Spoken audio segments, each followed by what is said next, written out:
والله يدعو إلى دار السلام ويهدي من يشاء إلى صراط مستقيم.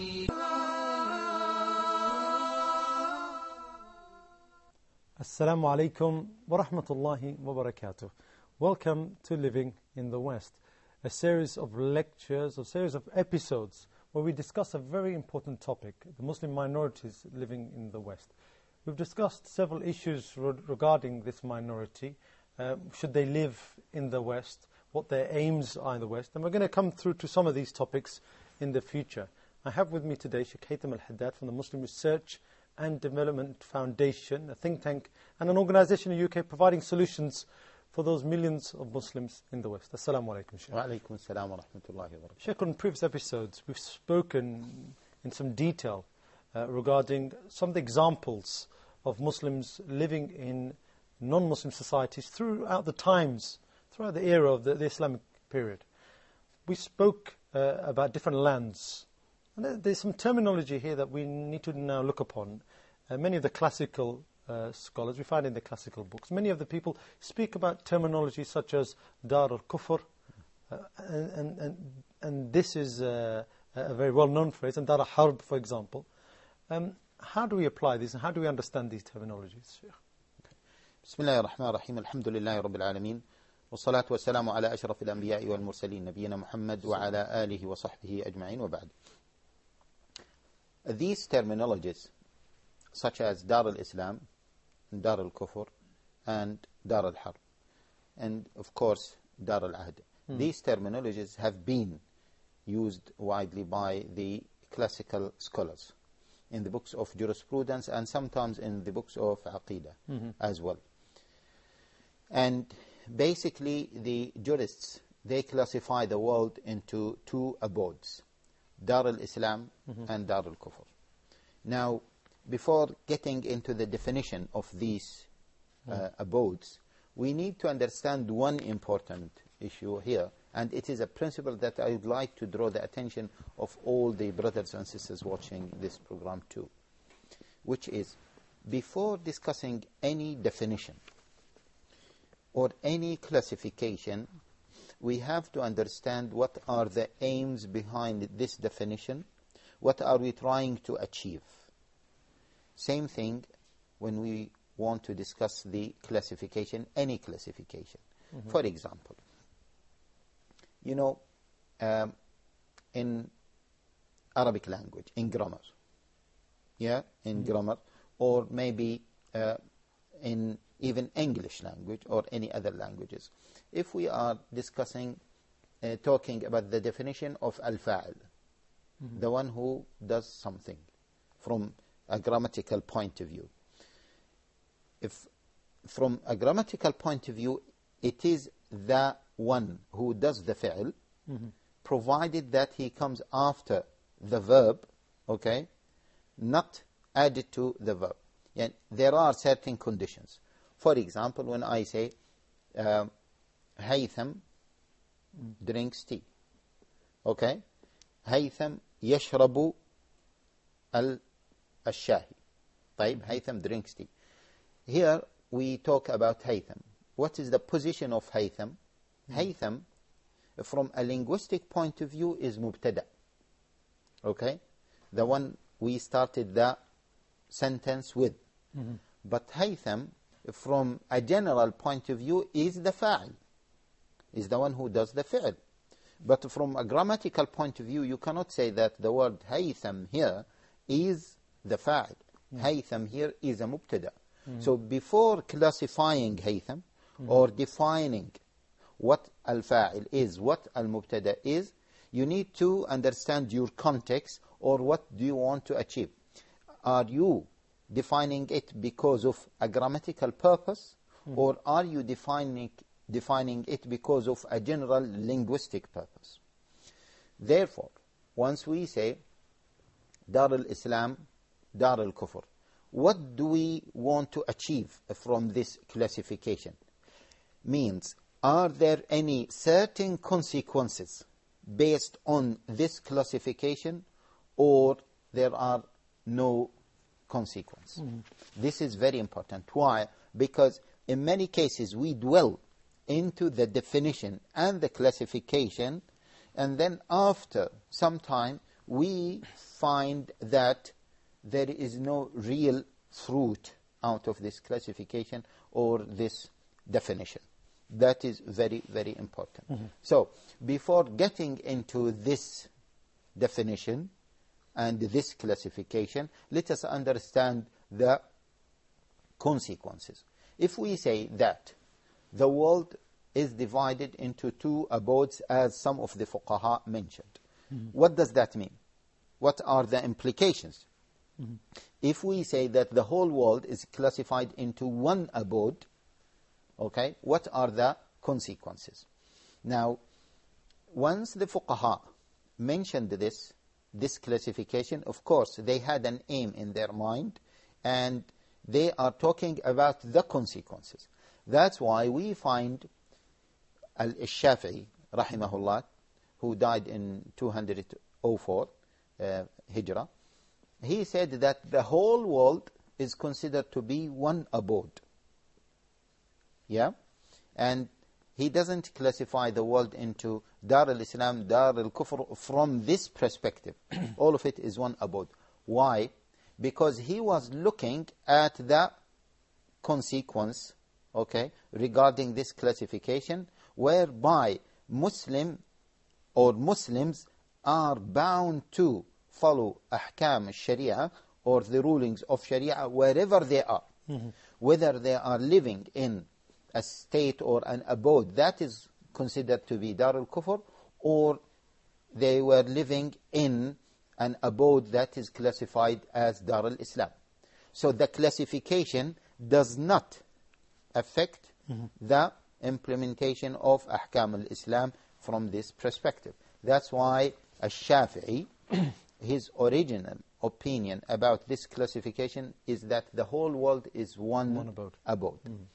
Now, if we look to the other fuqaha, including many other Shafi'i jurists who understood what the Shafi'i himself said about this classification, the other scholars, including, as I said, the Shafi'is, they classify the whole world mainly to two abodes, Dar al-Islam and Dar al-Kufr.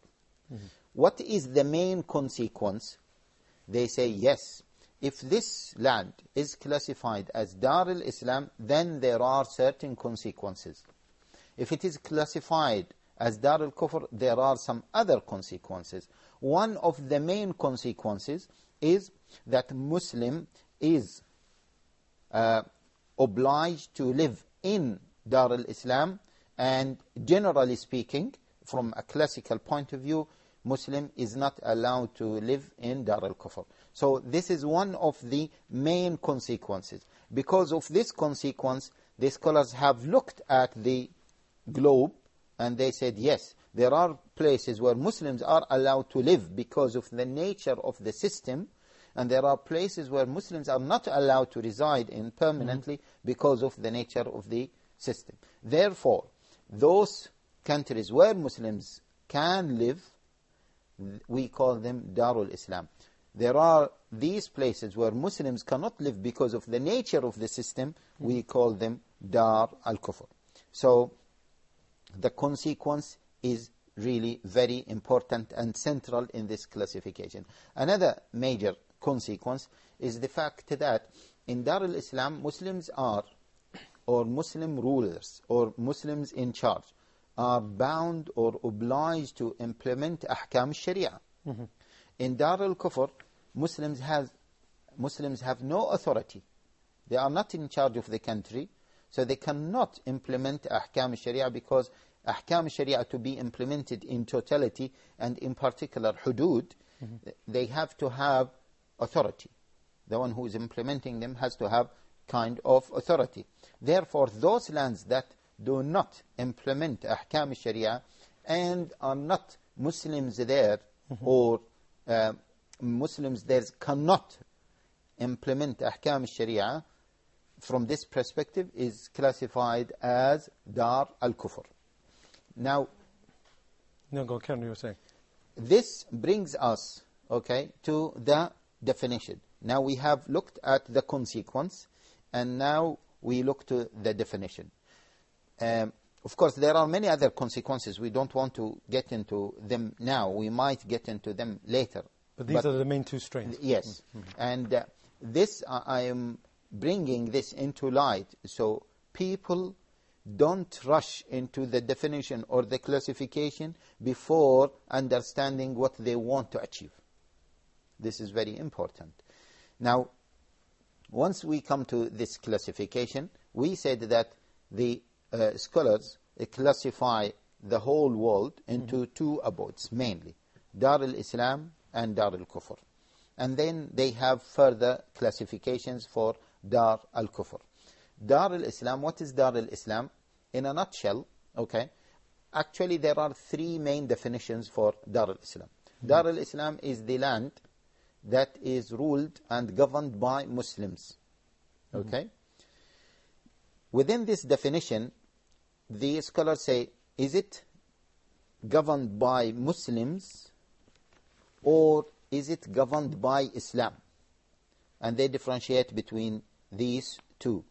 Because if it is governed by Islam, it means that it might not be governed by Muslims.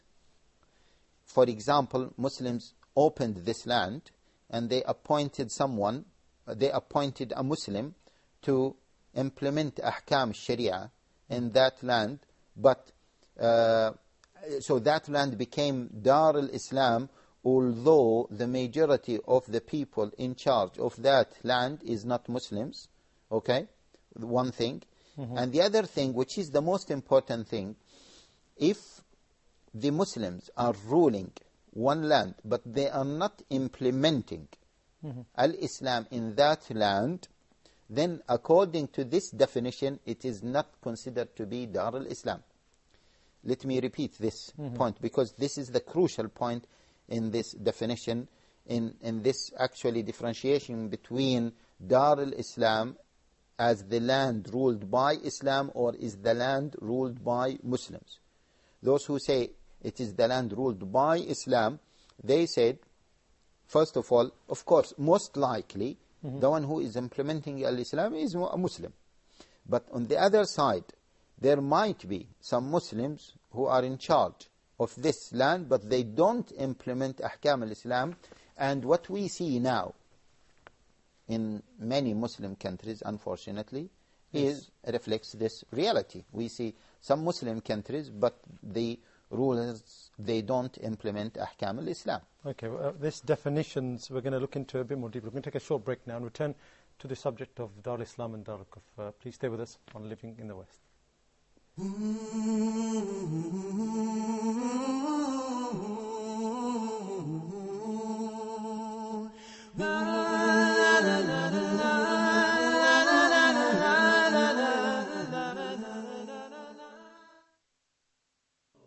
Hey everyone, check this out.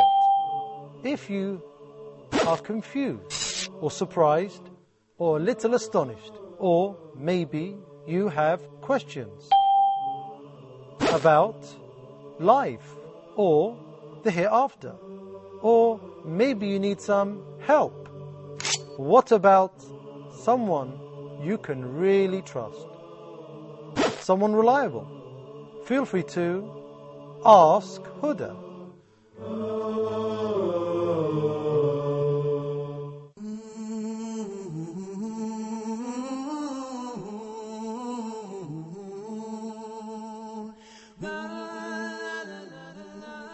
Assalamu alaikum wa rahmatullahi wa barakatuh. Welcome back to Living in the West.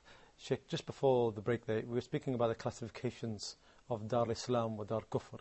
And you gave the explanations and explaining that we need to know what the consequences are and where we're trying to go with these classifications. Could you expand also on some of the classifications or definitions of, say, Dar al-Harb and Dar al-Ahad? Were we here? Okay. We were talking about the definition of Dar al-Islam, and we said that mainly there are three definitions mentioned by the fuqaha. The first one is that it is the land that is ruled by either Muslims or Islam. The second definition is that the land where the inhabitants are Muslims, or most of the inhabitants are Muslims. This is the second definition. The third definition is not looking at the ruling system. It is not looking at the population.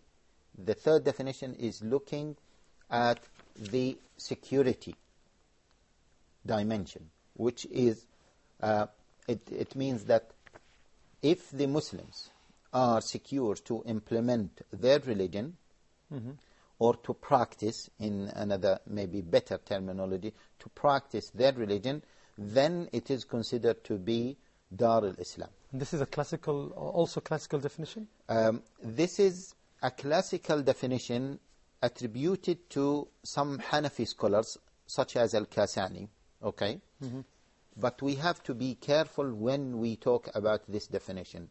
Yes. And many contemporary thinkers, they quote this definition, and they say that the main criteria here, according to this definition, is security, feeling secure on yourself, on your wealth, and you have security to practice your religion.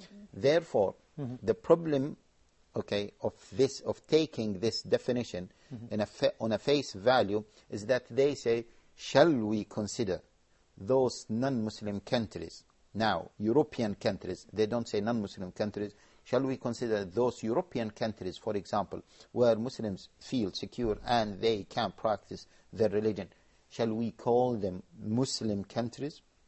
They pose this question.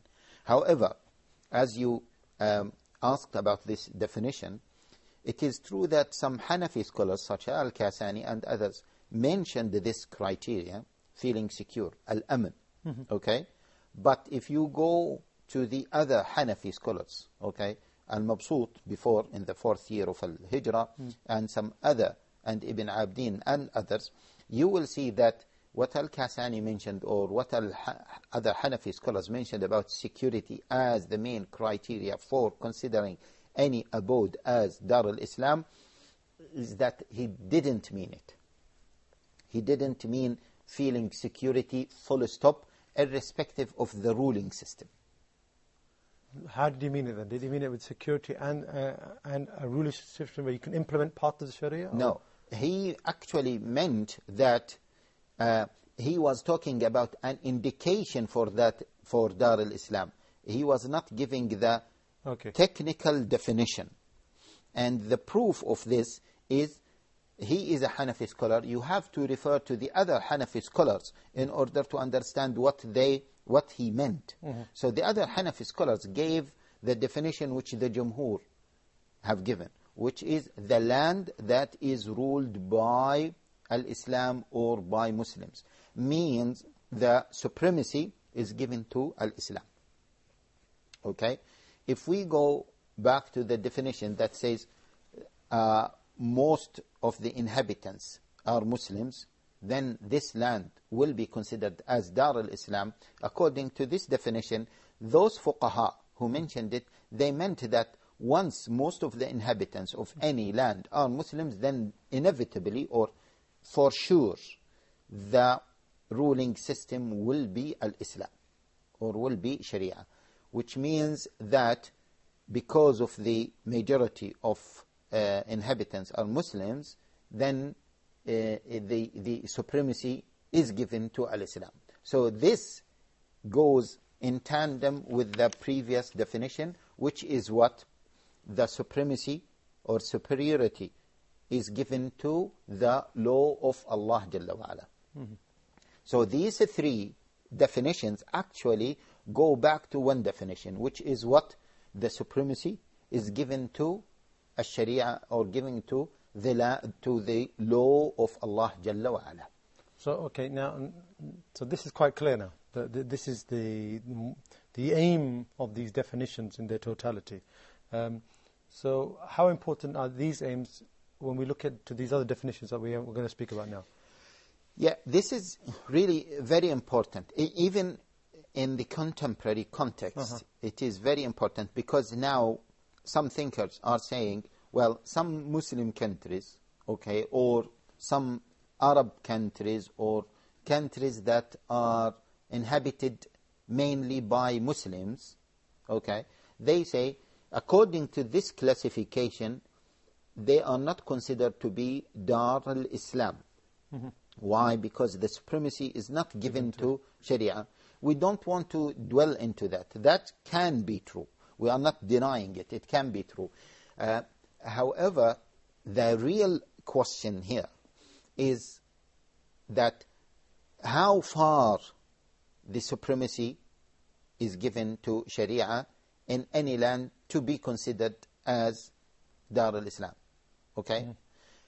Shall we say, for example, 90% of Sharia have to be implemented in any land in order to consider it as Dar al-Islam, or 50%, or what? Okay? This is a real discussion, and it needs a very detailed study. What parts of the Sharia are going to be implemented? Exactly. If the penal code is going to be implemented or not on these? Exactly. Some scholars, that is a very good point actually, some scholars said, if, for example, the adhan is raised freely, okay, the sha'a'ir al-zahira, even some of the penal codes, okay, practices are not implemented, then it is still considered to be Dar al-Islam. Now, we don't want to get into this because this is another field, and as I said, it needs a detailed study. It is important for us to make it clear that there are opinions out there. I mean, of course, yeah. We're not sticking to one just classification. Yes. We are giving. But we are just, in a summary, okay, that the land that is in general governed by al-Islam, by the law of al-Islam, the law of Allah Jalla wa Ala, is considered to be Dar al-Islam. Okay, so the other classification, Dar al-Harb, for example, where does this work into this classification? Now, once we understand that any land has given superiority or supremacy to al-Islam, the Sharia of Allah Jalla wa Ala, the law of Allah Jalla wa Ala, is classified as Dar al-Islam, then any other land is considered by the fuqaha as Dar al-Kufr. And then he has split sections within that. And then within that, within Dar al-Kufr, they have mainly Dar al-Harb and Dar al-Ahd. So Dar al-Kufr, in general, it is the land that does not give supremacy to Sharia or to al-Islam.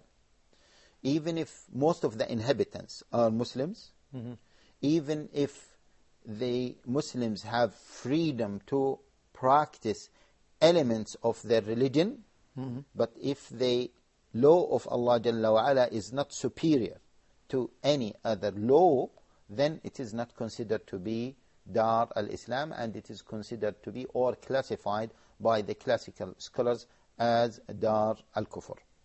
Okay, so now we've got a classification of where Dar al-Harb fits in, for example. The point that may be raised now is that, is it important that we stick to these notions? Especially because we have a new world order. We have things which are changing, which are not the same as they were. How important is it for us to look at these notions and stick by them? Yeah. Well, this discourse has been prevailing since some time, really. And many people, many thinkers, because of maybe different motivations, maybe because of pressure, because of other reasons, they want to avoid these classifications. But here we have to state a very important principle. If there is a notion or a classification or a ruling that has been mentioned by our scholars, and it has been stated in the classical books, on all of them, or the vast majority of them, means that it is part of our legacy. It's been established as part of our legacy. It has been established as part of our legacy. We cannot just wipe it out because of certain circumstances or certain situations. Why? Because it means that there is an ijma' on it, and we cannot just break down al-ijma', or we cannot wipe it out. There is ijma' means consensus. The consensus of the scholars have accepted that the land or the globe can be classified into two classifications, Dar al-Islam and Dar al-Kufr, mainly. And if we look to the basis of this ijma', we will find that the word dar, or the classification, has been mentioned in the Quran and in the Sunnah. For example, in Surah Al-A'raf, سَأُرِيكُمْ دَارَ الْفَاسِقِينَ سَأُرِيكُمْ دَارَ الْفَاسِقِينَ, I will show you the dar of the rebellions. What does it mean? Dar al-fasiqin. Dar means this land, okay, the heretics live in that land and they are controlling that land, is different from the land controlled by Muslims. Hadith ibn Abbas in Sunan al-Nasa'i, that he said that he was talking about Abu Bakr and Umar. They are from Muhajirin. Hajaru from Mecca to Medina, وَالْمَدِينَةُ كَانَتْ يَوْمَئِذٍ دَارَ شِرْكٍ. He clearly said that.